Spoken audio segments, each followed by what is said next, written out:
buenos días, es un gusto recibirles con las primeras noticias de TV Ciudad en una jornada de jueves que se presenta con 21 grados de temperatura en estos momentos en Capital.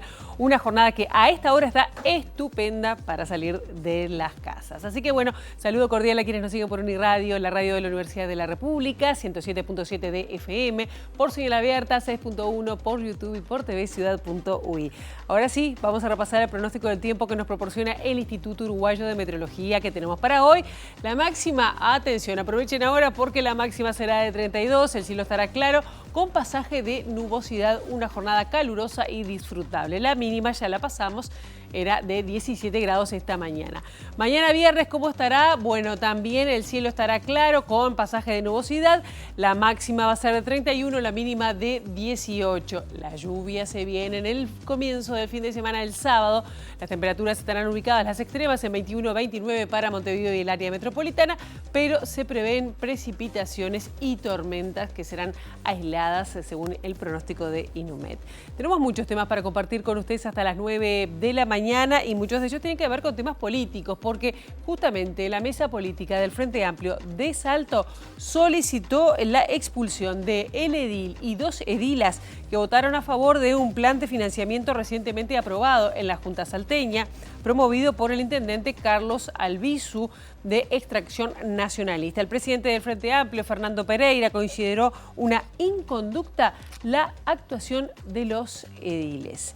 También vamos a estar desarrollando la posición de la Organización de Madres y Familiares de Personas Detenidas Desaparecidas, que rechazó los proyectos de ley que otorgarían el beneficio de prisión domiciliaria a personas mayores de 70 o de 75 años. Estos presentados por Pedro Bordaberry del Partido Colorado y Rodrigo Goñi del Partido Nacional.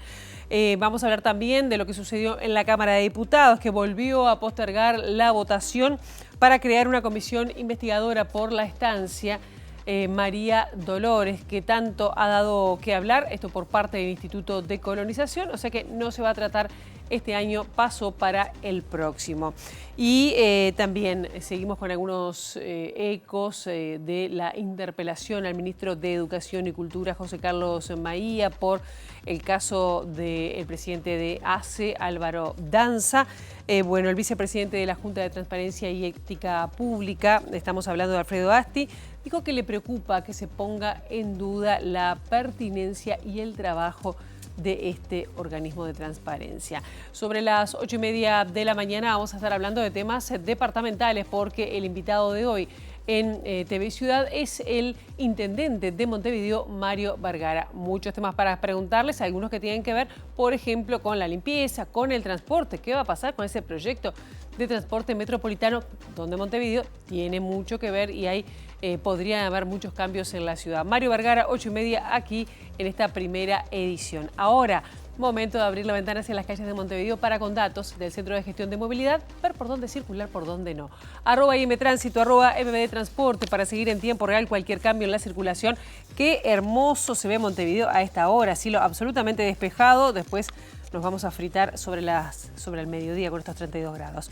Pero les contamos algunos cortes programados. Mini entre Florida y Germán Araujo. El corte será hasta las 6:30 de la tarde por trabajos de hormigonado. Convención entre Canelones y Maldonado. El corte será hasta la 1 de la tarde por podas. Y Vázquez Ledesma entre Benito Blanco y Roque Graceras. El corte será hasta las 5 de la tarde por trabajos de hormigonado.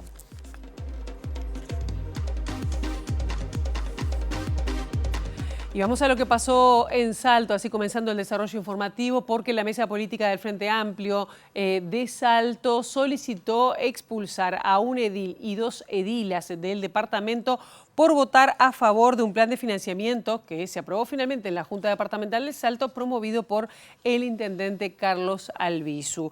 Además, en la sesión del órgano partidario departamental, acusaron del acuerdo con el dirigente blanco al ex intendente del Frente Amplio, Andrés Lima, y también al senador Felipe Carballo. En el mismo punto de la resolución en la que la Mesa Política Frente Amplista de Salto pide la expulsión de las edilas Analía Fernández y Gladys Martínez y del edil Eduardo Varela Minuti, el órgano de conducción departamental solicita que el tema se eleve al Tribunal de Conducta Política del Frente Amplio. Se argumenta que el voto a favor de la iniciativa implica un no acatamiento de una previa resolución del plenario departamental salteño. El segundo punto de la declaración dice textualmente: elevar también los antecedentes de quienes estuvieron involucrados en impulsar la aprobación del endeudamiento. Si bien no se dan nombres, MBD Noticias averiguó que en la sesión de la Mesa Política Salteña de este martes se acusó de negociar con Albizu tanto al exintendente Lima, quien actualmente ocupa un cargo nacional, ya que es presidente de MEVIR, como al senador Felipe Carballo, líder de Compromiso Frente Amplista, que a través del sector salteño Compromiso Sumemos tiene bancada en la Junta Departamental. Pese a ello, los 3 votos afirmativos finalmente solo fueron de personas vinculadas a la agrupación de Lima, Encuentro Federal Artiguista. Varela Minuti fue electo en esa lista y se declaró independiente, pero es diputado suplente de Álvaro Lima, hermano del exintendente, mientras que directamente pertenecen al sector las edilas Martínez y Fernández, quien además es pareja del ex jefe comunal Andrés Lima. La resolución de la Mesa Política Salteña declara la expulsión de la bancada de las 3 personas, por lo que el Frente Amplio pasó a tener 9 bancas en la Junta Departamental. En diálogo con Montevideo Portal, el edil Varela Minuti justificó el voto a favor de la propuesta de la Intendencia, asegurando que la actual gestión heredó deudas con más de 300 empresas salteñas por más de $23 millones de la gestión anterior, que fue del Frente Amplio, y que por ello la fuerza política debía hacerse cargo. Lo aprobado por la Junta Departamental implica autorizar a la Intendencia de Salto a tomar deuda por $60 millones a pagar en 20 años, lo que en la dirigencia Frente Amplista se define como un endeudamiento alarmante que daría lugar a un uso discrecional de los recursos.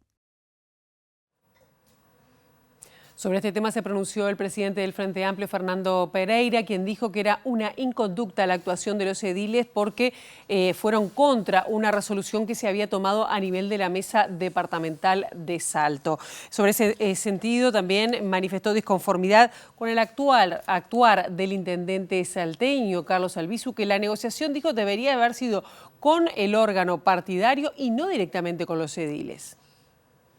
Claramente lo que hay es una inconducta, nadie puede decir acá no hay una inconducta. Este tema se votó en un plenario departamental por 64 votos a favor, una abstención y un voto negativo. O sea, no es que es una mayoría ajustada, es una mayoría muy amplia que claramente mandataba a los ediles departamentales y que debieron haber cumplido.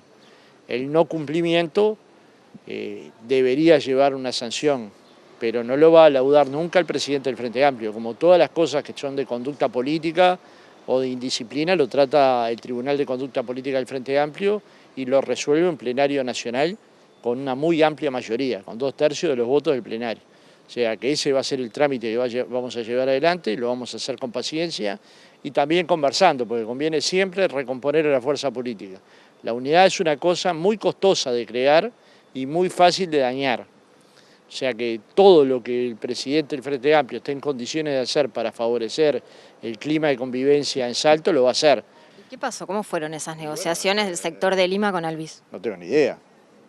Lo que sé que debería negociar no con el sector de Lima ni con ningún otro sector, sino con la mesa política del Frente Amplio, que hoy la lidera Luis Alonso. Me parece que esa es la manera de trabajar en política. Lo que nosotros estamos juzgando no son las obras que se van a hacer. Estamos juzgando si el accionar de nuestros ediles están de acuerdo a nuestra normativa interna. ¿Quién del Frente Amplio va a estar en desacuerdo con que se hagan obras? Pero si querés una mayoría especial, supongo que tenés que acordar cuáles son las obras. Si las vas a imponer, bueno, eso es muy difícil de hacer, ¿no? La Cámara de Diputados resolvió postergar para más adelante, concretamente para la vuelta al receso en el mes de febrero, la creación de una comisión investigadora sobre la venta de la estancia María Dolores en el departamento de Florida. Y esto fue porque ante la falta de acuerdos y certezas quedó postergado entonces hasta febrero la vuelta al receso. La discusión sobre la creación de una comisión investigadora por la compra de la estancia María Dolores sumó su tercera postergación en la Cámara de Diputados. Aunque el tema figuraba en el orden del día, el plenario resolvió por unanimidad dejarlo para febrero, luego de una sesión extendida dedicada a otros proyectos, entre ellos el de lavado de activos. La iniciativa planteada por el Partido Colorado busca analizar el proceso mediante el cual el Instituto Nacional de Colonización adquirió 4.000 hectáreas por $32,5 millones, con el objetivo de desarrollar un proyecto lechero. La compra fue anunciada públicamente por el secretario de Presidencia, Alejandro Sánchez, durante el cortejo fúnebre de José Mujica, lo que generó un fuerte impacto político y críticas de la oposición. Tras la interpelación al ministro de Ganadería, Alfredo Frati, se conformó una comisión preinvestigadora. Sin embargo, en septiembre, con los votos del Frente Amplio y Cabildo Abierto, se resolvió postergar la definición hasta después del tratamiento del presupuesto. El tema volvió a agenda el 10 de diciembre, pero nuevamente quedó sin tratamiento, situación que se repitió en la sesión del miércoles 17 de diciembre. Los cuestionamientos al procedimiento de compra incluyen, según denunciaron legisladores opositores, presuntas irregularidades administrativas, problemas de quórum, desorden en los expedientes y cambios en las fechas de informes jurídicos. Con el debate nuevamente aplazado, la definición política sobre la investigación quedó en suspenso hasta febrero. Por su parte, también la Cámara de Diputados aprobó el proyecto de ley contra el lavado de activos, pero lo que sí posterga para el mes de febrero, a la vuelta del receso, es la votación en particular. Tras una extensa sesión que se prolongó hasta la medianoche, la Cámara de Diputados dio aprobación general al proyecto de ley que introduce cambios a la Ley Integral contra el lavado de activos. El texto, que el Poder Ejecutivo remitió al Parlamento en junio y que fue aprobado por el Senado en octubre, avanzó en su votación en general, aunque quedó pendiente la definición artículo por artículo, prevista ahora para una sesión extraordinaria el 23 de febrero del 2026. Entre los puntos más controvertidos se encuentra la ampliación de las facultades de la Secretaría Nacional para la lucha contra el lavado de activos y el financiamiento del terrorismo, que para la oposición requiere un mayor control judicial. También genera debate la eliminación de la Fiscalía Especializada en Lavado de Activos, que pasaría a integrarse a una estructura más amplia de delitos económicos complejos. Otro eje central es la reducción del tope para las transacciones en efectivo. El texto aprobado en el Senado baja el límite de 1 millón de unidades indexadas a 200.000 unidades indexadas, lo que equivale a unos $32.700 a la cotización actual, o al 5% del valor total de la operación, con un máximo de 450.000 unidades indexadas, unos $73.600. Esta modificación fue respaldada por el Frente Amplio y el Partido Colorado, pero cuestionada por el Partido Nacional y Cabildo Abierto, que entienden que el tema ya fue laudado en el referéndum de la LUC. Desde el oficialismo, legisladores del Frente Amplio sostienen que el proyecto expresa un compromiso claro del gobierno con la lucha contra el lavado de activos, el narcotráfico y el crimen organizado, y remarcaron que no se trata de una mera adecuación técnica.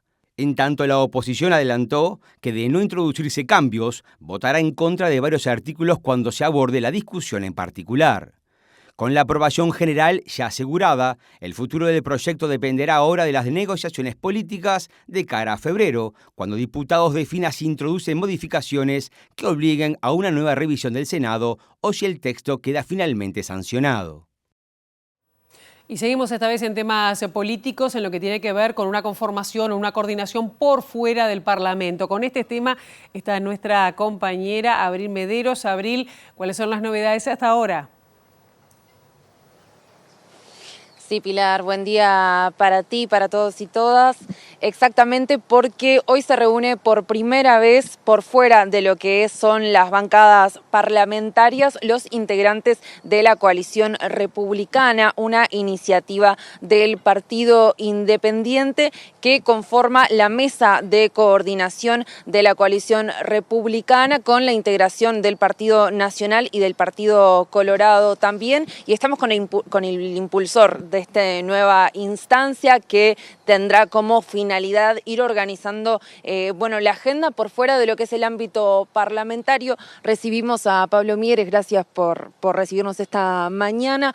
¿Cuál es la idea de esta primera reunión y por dónde van a pasar los temas centrales de discusión? Sí, nosotros entendíamos que era necesario, como partido, desde el Partido Independiente, que esta coalición, que de hecho ha venido funcionando desde el 2019, pero sin una orgánica, sin una institucionalidad, en todo caso con una coordinación parlamentaria que comenzó hace un par de meses, necesitaba dar un paso más concreto y generar un ámbito periódico constante donde los representantes, los dirigentes de los tres partidos podamos generar una agenda, analizar la realidad, tomar iniciativas de manera conjunta, lo cual no significa que estrictamente tengamos que actuar todo de manera monolítica, pero sí intercambiar cuáles son las posiciones de cada uno y al mismo tiempo demostrarle a la ciudadanía que no alcanza con la crítica al gobierno actual.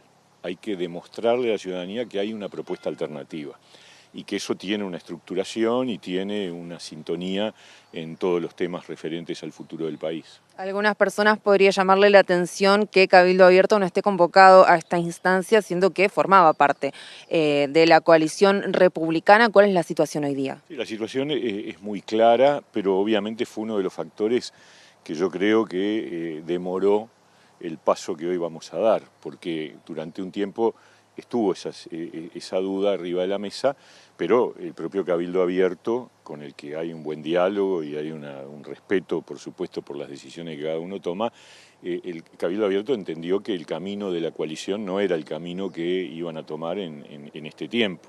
Y de hecho su conducta política ha sido una conducta de búsqueda de acuerdos con el gobierno de manera bilateral, cosa que respetamos, que no compartimos, pero que respetamos, y por lo tanto quedó claro, no hay ninguna discusión, o sea, no es que excluimos a Cabildo, hubo las consultas correspondientes. ¿Se lo invitó a la instancia? No a esta, porque de hecho ellos ya habían manifestado varias veces que no pretendían integrar, que entendían que la coalición no era el camino en esta etapa, y está bastante claro que el camino elegido es una negociación bilateral con el Frente Amplio. Entonces es una decisión de ellos, pero lo que no puede es seguir demorando una definición de los partidos que sí tenemos una decisión clara de trabajar en forma conjunta y de construir una propuesta programática, incluso más adelante, alternativa, ¿no? ¿Qué pasa con el 2029? La idea es caminar hacia un lema común. ¿Es algo que ya se ha estado hablando? A ver, yo creo que es como varias etapas. Primero fue la coordinación parlamentaria, hoy damos el segundo paso, que es la coordinación política a través de las dirigencias de los tres partidos. El tercer paso será la construcción de un programa común.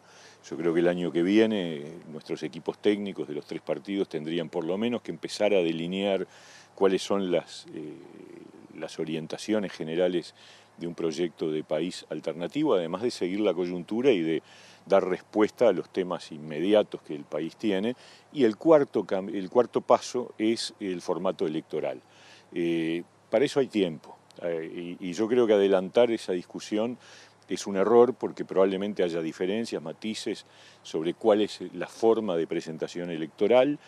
Obviamente el lema común está arriba de la mesa, ya hace tiempo que está, pero, y en particular yo creo que es un camino que hay que recorrer, pero por supuesto me parece que el tiempo es para dentro de un par de años, ¿no? ¿Preocupa que eventualmente haya resistencias dentro de los partidos por la eventual escisión de las identidades partidarias, pensando sobre todo en los partidos tradicionales? No, claro, yo creo que, a ver, una coalición, y creo que el Frente es una muestra de eso, implica la mantención de las identidades. Cuando uno mira hoy al Frente Amplio está el Partido Comunista, está el Partido Socialista, está el MPP, y mantienen sus autoridades, sus señas de identidad, sus símbolos, etcétera, sin perjuicio de integrar esa identidad mayor que es el Frente Amplio. Bueno, en el caso de la coalición republicana, yo creo que es la misma situación, es decir, el Partido Nacional, el Partido Colorado y el Partido Independiente tenemos nuestras señas de identidad, tenemos nuestras autoridades, y eso va a seguir ocurriendo. Lo que sí se necesita, en la medida que hay coincidencias reales, es acordar y articular un camino político común.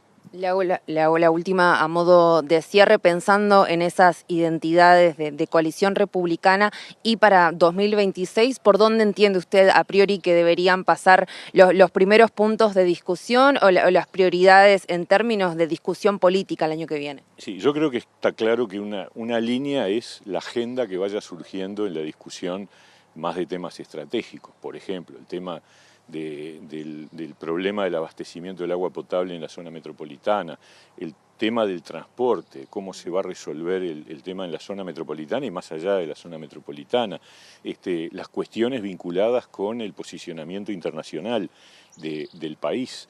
Esas cosas van a estar seguramente arriba de la mesa porque son temas estratégicos de largo plazo. Después existirán las situaciones coyunturales, algunas seguramente se dirimirán en el Parlamento, y también hay que pensar en los proyectos de largo plazo, y el tema principal ahí es crecimiento y equidad.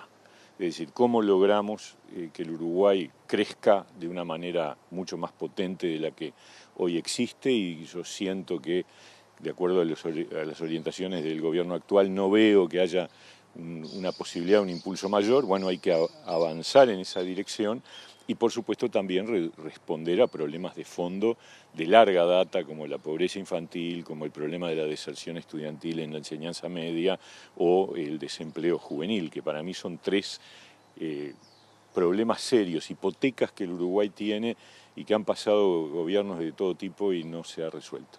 Muchas gracias.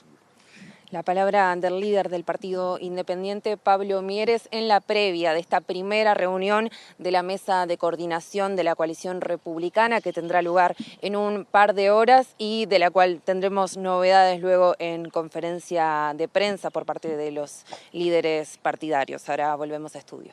Muchísimas gracias, Abril. Seguramente lo vamos a tener a las 3 en la edición del mediodía. Y les contamos además que la Organización de Madres y Familiares de Personas Detenidas Desaparecidas rechazó los proyectos presentados por el senador colorado Pedro Bordaberry y el diputado blanco Rodrigo Goñi, que apuntan a brindar el beneficio de la prisión domiciliaria a los militares, exmilitares presos o que están en Domingo Arena. Para la Organización de Madres y Familiares, estos delitos de lesa humanidad no son hechos aislados, sino crímenes de extrema gravedad. Siempre fue marcando la impunidad, sin reforzar la justicia, sin aportar los datos verdaderos de lo que pasó con nuestros familiares, con los desaparecidos. Y la sociedad ha marcado otro camino.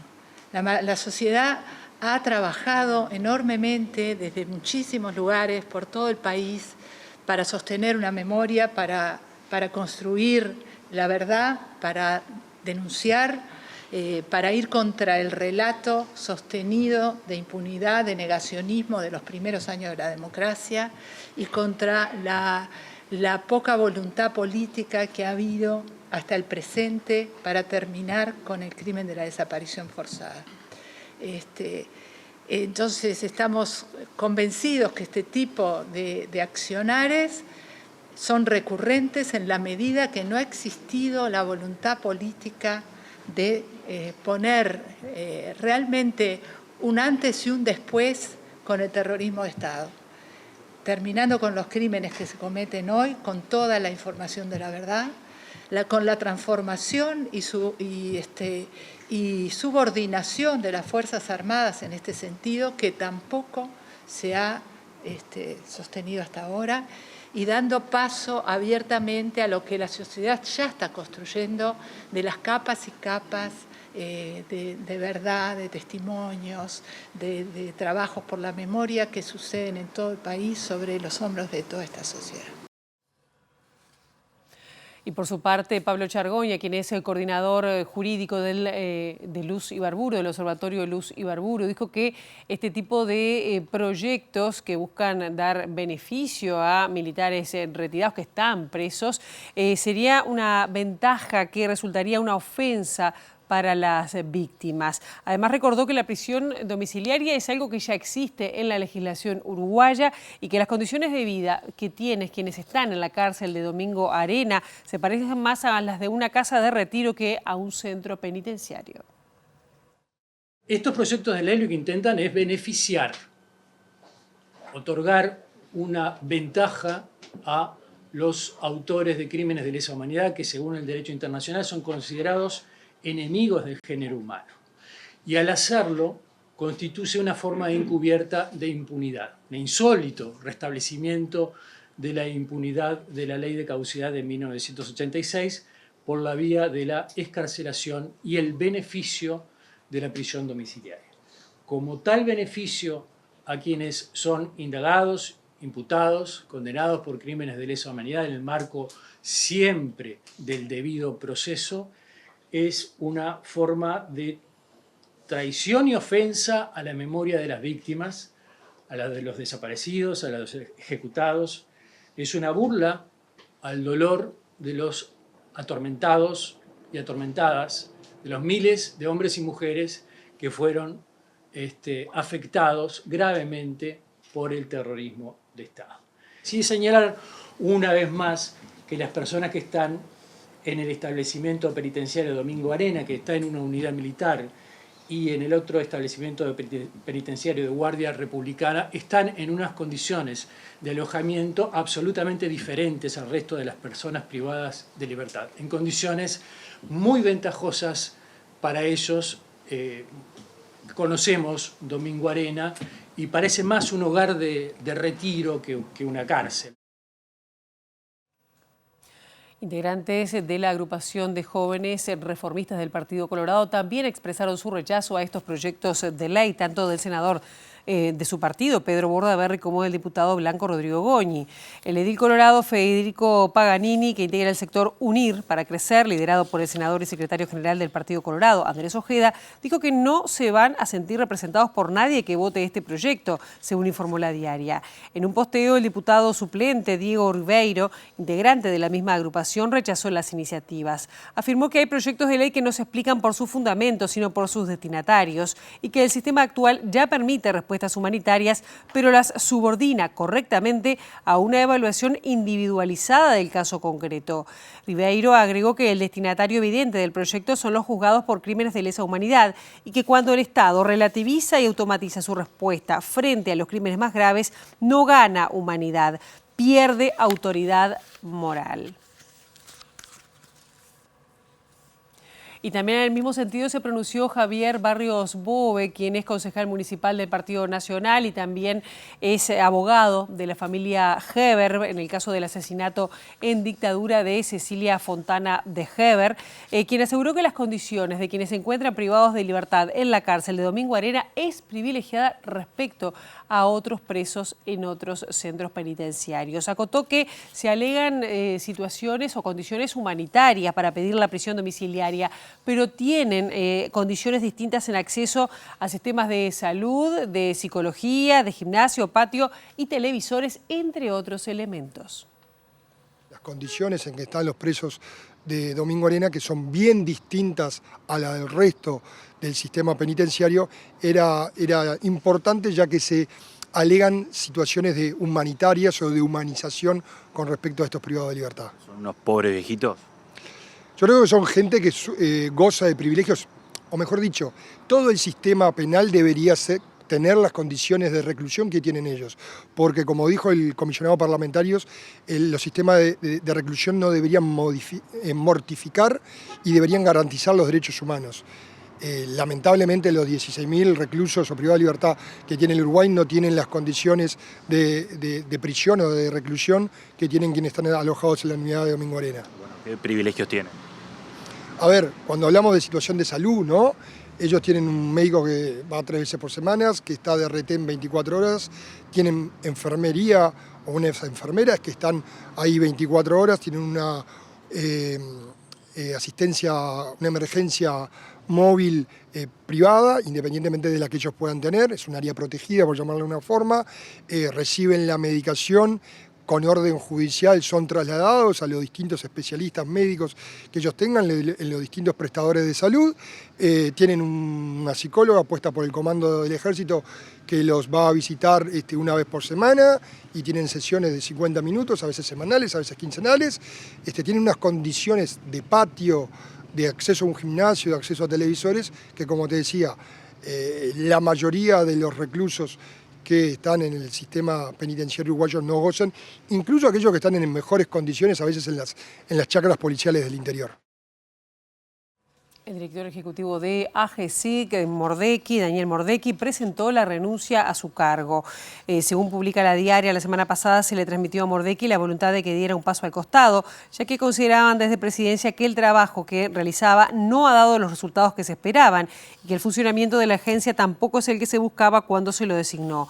La renuncia está ahora a consideración del presidente de la República, Yamandu Orsi. Tras las críticas recibidas por la oposición a la Junta de Transparencia y Ética Pública, su integrante, Alfredo Asti, dijo que le preocupa que pongan en duda el prestigio del organismo.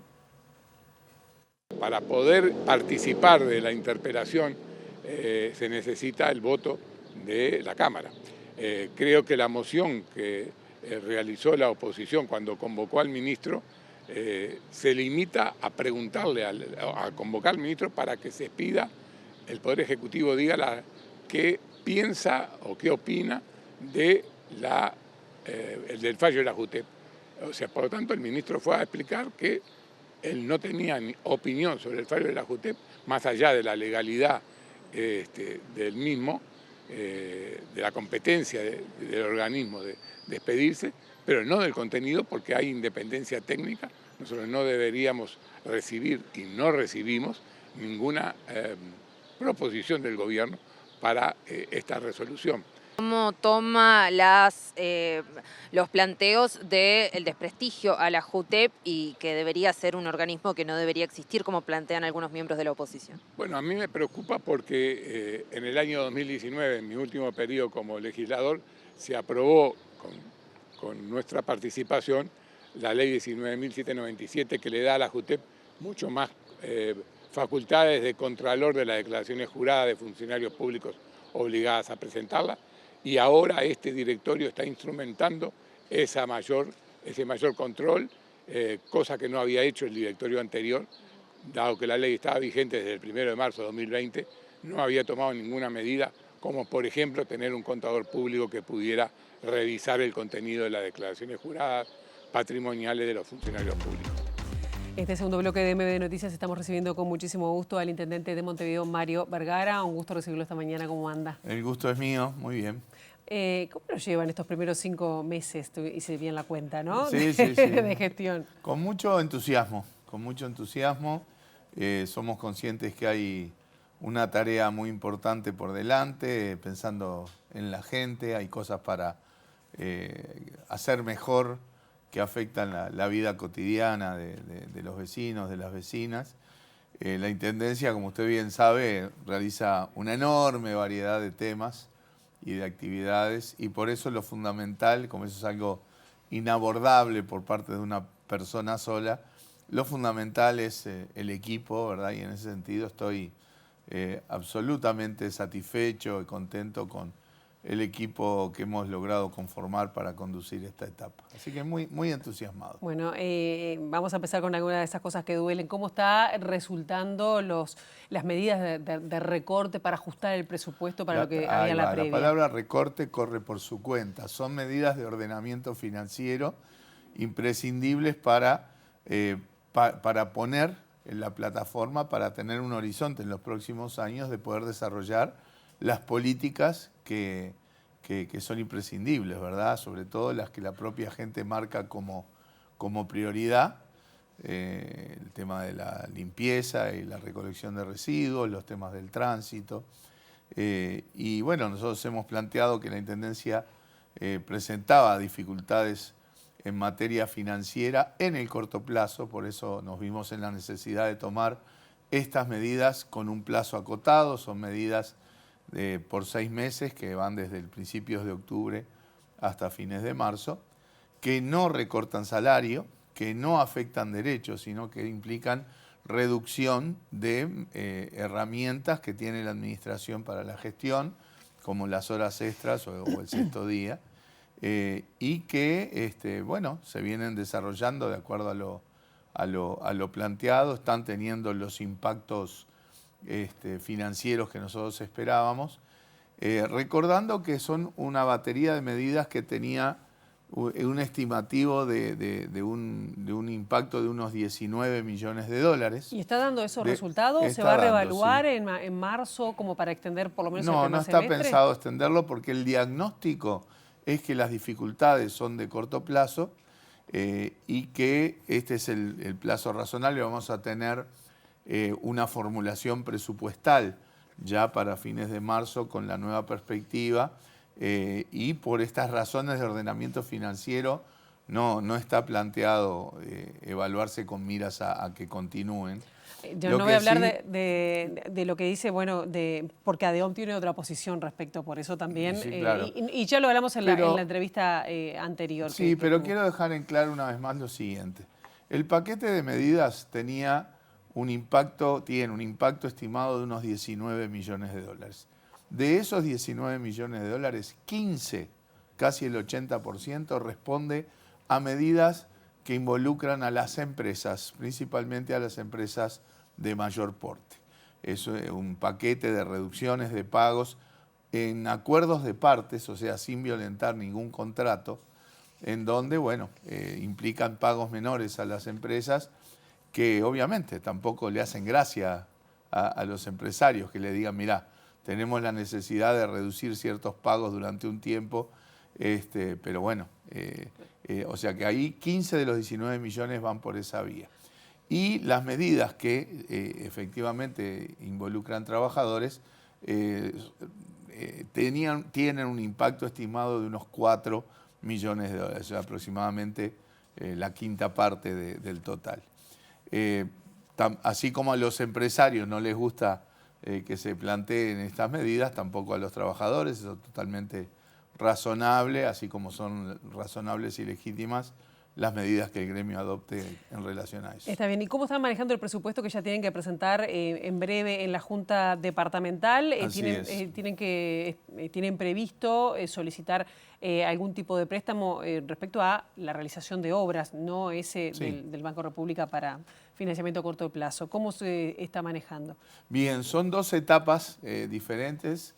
La primera es que estamos ya así elaborando la formulación del presupuesto que tenemos que presentar a la Junta antes del 8 de enero. La Constitución nos da fechas un poco curiosas para el cierre de esto. Y bueno, estamos en la formulación presupuestal que tiene una restricción fuerte que es normativa. O sea, a diferencia del Gobierno Nacional, donde se pueden presentar presupuestos con ciertos niveles de déficit, en la Intendencia de Montevideo o en las intendencias eso no puede pasar. Es decir, el presupuesto que uno tiene que presentar a la Junta tiene que ser un presupuesto equilibrado, es decir, con déficit cero. Nosotros ya hemos hecho una estimación de cómo evolucionarían los ingresos en los próximos años, ¿verdad? Teniendo claro que no está planteado ningún incremento que afecte sensiblemente la evolución de los ingresos. Y acorde a eso tenemos que fijar un poco la estructura de gasto.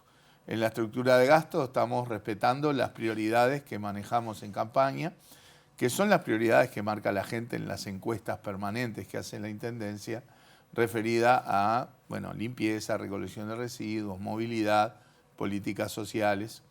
Y bueno, estamos ya casi cerrando en la última cepillada de la formulación presupuestal para hacer todas las cargadas de sistema que esto requiere y tenerlo pronto antes del 8 de enero. Bien.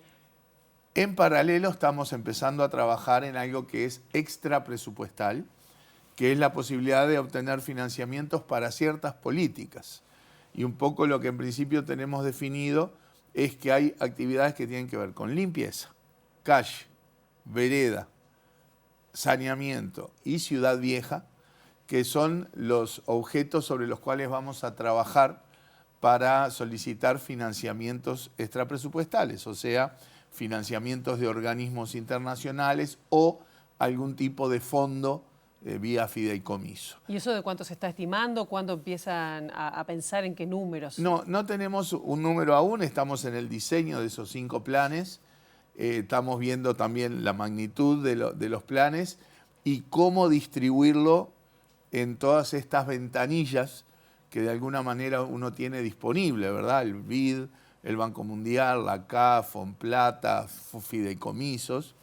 Y bueno, y el desafío ahí es político, ¿verdad? El desafío es político porque como estos son financiamientos que van más allá del periodo de la administración, requieren la mayoría especial en la Junta, requieren 21 votos. Todos sabemos que el Frente Amplio tiene 17, necesita algunos votos, al menos algunos votos de la oposición, pero nosotros aspiramos a que ese proceso se haga con mucho diálogo y tengamos mucho apoyo también de la Junta y de los partidos políticos de la oposición, porque estamos hablando de temas en que todos dijimos en la campaña electoral que había que hacer, y nadie dijo hay que hacerlo solo si gano yo, ¿verdad? O sea, si vamos con un plan que podemos dialogar también y que vamos a seguir dialogando en la previa con los cabezas de bancada y con los partidos políticos, pero son planes que todo el mundo dice, bueno, hay que resolver limpieza, hay que resolver calle, hay que resolver vereda, hay que resolver saneamiento. Bueno, sobre eso aspiramos a tener un buen diálogo y que haya un apoyo razonable de la Junta Departamental para obtener estos financiamientos extrapresupuestarios. Antes de pasar a otros temas, sí, pero no quiero dejar de preguntarles sobre cómo está la negociación con ADEOM, que hay una diferencia importante en cuanto a que la Intendencia ofrece un 1% de incremento y ADEOM pide 4%, que está solicitando una mesa tripartita. En primer lugar, hubo una propuesta inicial, sí, de la Administración, que no es solo el aumento del salario de base, que es lo que usted menciona, después de 20 y pico de años en donde el salario de base no se incrementó en términos reales, nosotros planteamos un incremento que puede sí ser modesto, digamos, pero de alguna manera acorde también a las posibilidades que hablábamos hoy. Fue una primera propuesta de la Administración, pero además de eso hay en esa propuesta más elementos que también impactan favorablemente en la masa salarial, que tiene que ver con presupuestaciones de cientos de trabajadores y promociones, ascensos que involucran a más de 2.000 trabajadores. O sea, esos son también procesos que están planteados durante el quinquenio que implican, bueno, mejoras en el término remunerativo. Pero estábamos en una negociación. A ver, en primer lugar, es razonable que estemos en esta situación que ADEOM define de preconflicto en su asamblea, en el momento en que se está negociando el convenio colectivo que va a regir las remuneraciones y el relacionamiento por los próximos 5 años. Estamos como en la zafra del conflicto, que es lo esperable. Nosotros estábamos teniendo un diálogo bipartito con ADEOM en estos términos. Estaba incluso planeada una reunión para el día de hoy. Pero bueno, ADEOM entendió que preferían ir a un ámbito tripartito con el Ministerio de Trabajo. Nosotros no tenemos ningún problema con eso. Ahora estamos a la espera. La reunión de hoy obviamente ya no se hace porque ADEOM se retira de lo bipartito para ir a lo tripartito, a la espera de la convocatoria del Ministerio de Trabajo. Desde el punto de vista nuestro no hace diferencia porque el marco de propuesta y de ida y vuelta no nos cambia por el hecho de que esté en un ámbito bipartito o tripartito. Lo llevo a otro tema que también es de interés para toda la ciudadanía, que tiene que ver con el transporte, que parece que, bueno, hay distintas visiones.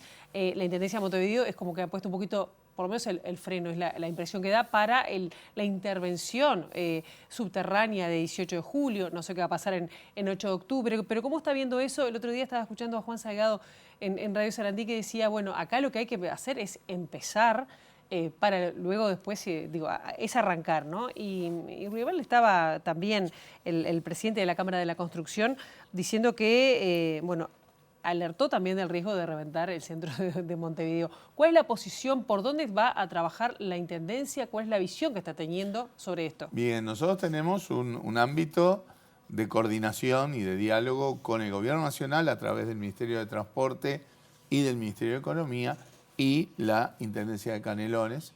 Y en realidad estamos buscando la mejor definición del proyecto. Primero, que todos compartimos la necesidad de un proyecto de movilidad metropolitana.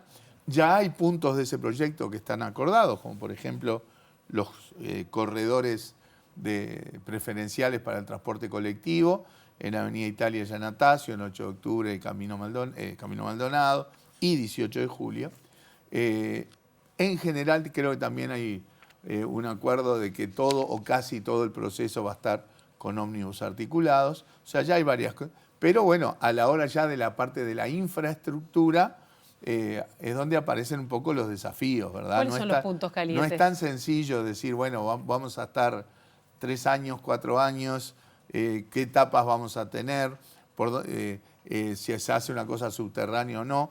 Esto tiene que verse acompañado, no es solamente un tema de infraestructura, tiene que verse acompañado del hecho de que si generamos corredores preferenciales, todo el resto de las líneas de transporte tiene que rediseñarse para ser coherente con esas líneas preferenciales. O sea, hay un cambio en lógicas de movilidad que puede involucrar, por ejemplo, por dónde van los ómnibus articulados, por dónde o con qué restricciones circulan los autos particulares. Pero hay un cambio importante. ¿Está de acuerdo que aunque un subterráneo por el centro de 18 por 18 puede reventar el centro? ¿Cuáles son los puntos calientes para usted? Hay temas de infraestructura, hay temas de que el subsuelo no está muy bien mapeado, digamos, que implica el hecho de que ir al subsuelo implica mover servicios, porque en el subsuelo pasan los caños del saneamiento, del agua, fibra óptica, cables de electricidad, en fin.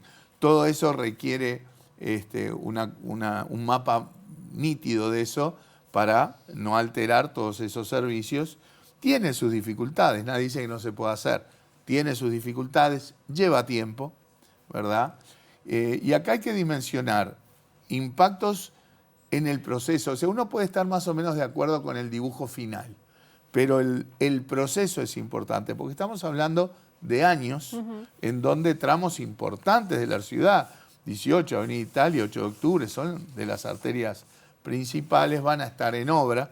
Sabemos que si eso está en obra durante mucho tiempo, tiene afectaciones en la movilidad, en los negocios, ¿sí? Que también es parte del proyecto, compensar los negocios, ¿verdad?, que se van a ver afectados por las obras y en la vida cotidiana de la gente. ¿Y eso está trancando un poco la definición del proyecto? No es trancando, es buscando la mejor definición.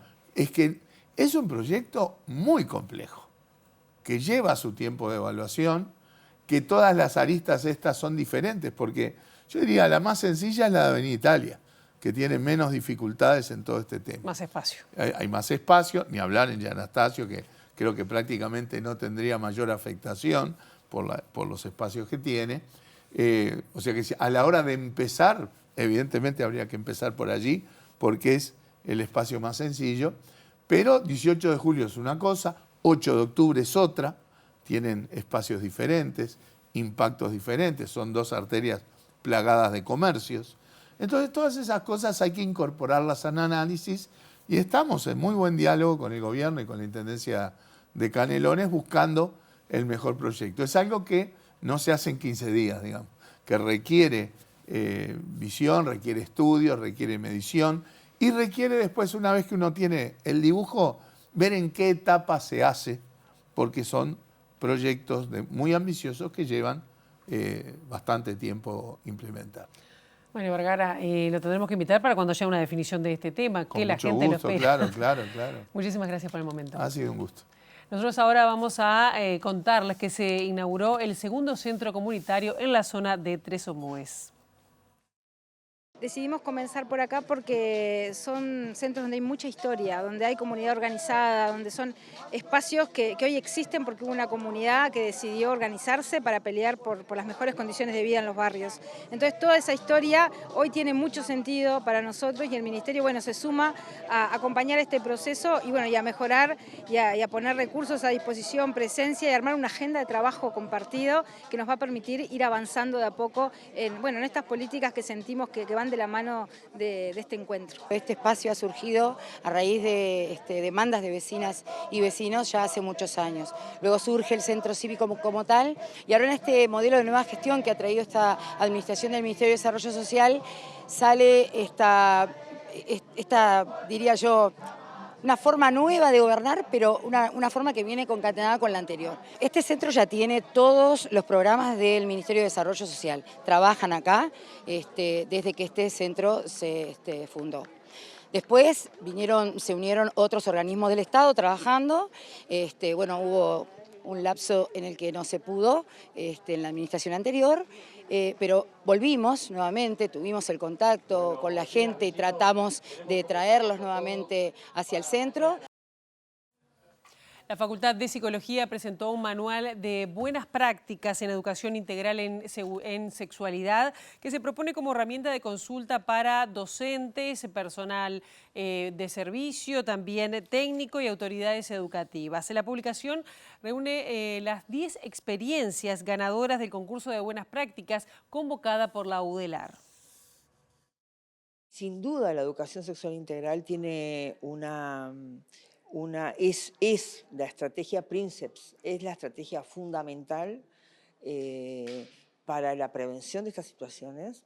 Esto hay evidencias, pero a nivel internacional, en distintos contextos culturales, sociales, de la relevancia que tiene la educación sexual integral para la prevención de la violencia sexual, para que niñas, niños y adolescentes tengan mejores herramientas emocionales, cognitivas, de conocimiento y también sociales para poder enfrentar situaciones de riesgo en materia de violencia sexual.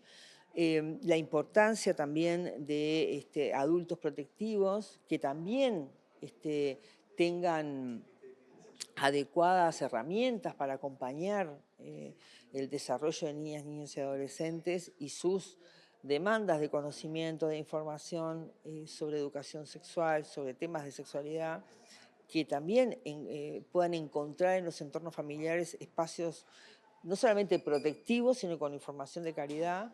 Entonces, realmente la educación sexual integral es un derecho, pero ese derecho hay que concretarlo. Les contamos que el foco es en Brasil porque el presidente de ese país, Luis Ignacio Lula da Silva, advirtió este miércoles que si el acuerdo Unión Europea-Mercosur no se aprueba ahora, no se hará mientras sea presidente, luego de que Italia se sumara a Francia al solicitar aplazar la firma del tratado comercial entre ambos bloques, cuya firma Brasil pretende que se firme en Foz de Iguazú en la próxima cumbre presidencial. Ya les avisé, si no lo hacemos ahora, Brasil no hará ningún otro acuerdo mientras yo sea presidente, sostuvo Lula al concluir una reunión con los miembros de su gabinete, en la cual advirtió que si no se firma, será duro con el bloque comunitario. Según Lula, el dato concreto es que en el Mercosur trabajamos mucho para aceptar ese acuerdo y transmitir la idea de que cuando en Estados Unidos hay un presidente que fortalece el unilateralismo, nosotros estamos para defender el multilateralismo, y agregó que los acuerdos alcanzados son más favorables para la Unión Europea que para el Mercosur, sobre el cual afirmó que se dio en todo lo que era diplomáticamente posible. Pocas horas antes, la primera ministra italiana Giorgia Meloni había considerado prematuro firmar el acuerdo en los próximos días, posición que acompaña la postura de Francia, cuyo presidente Emmanuel Macron aseguró este miércoles que su país se opondrá muy firmemente al acuerdo si las instituciones europeas, la Comisión y el Consejo intentan imponerlo. Macron hizo esta declaración en el seno de la reunión del Consejo de Ministros que se celebró este miércoles en el Palacio del Elíseo, en vísperas de la cumbre europea en la que los jefes de Estado y de Gobierno del bloque comunitario tendrían que dar su aval con una mayoría cualificada a la firma del tratado comercial que se plasmaría el sábado en Brasil. Sin embargo, el canciller alemán Friedrich Merz defendió este miércoles la necesidad de rubricar el acuerdo comercial entre ambos bloques y afirmó que quienes ponen trabas en la situación actual no han comprendido todavía las prioridades a las que se debe aspirar ante los retos estratégicos a los que se enfrenta Europa. Hasta aquí llegamos con esta primera edición. Ahora quedan en compañía de Ciudad Viva, la actualización informativa a las 13 y nosotros volvemos con el gusto de siempre mañana bien tempranito a las 8 en punto aquí en TV Ciudad.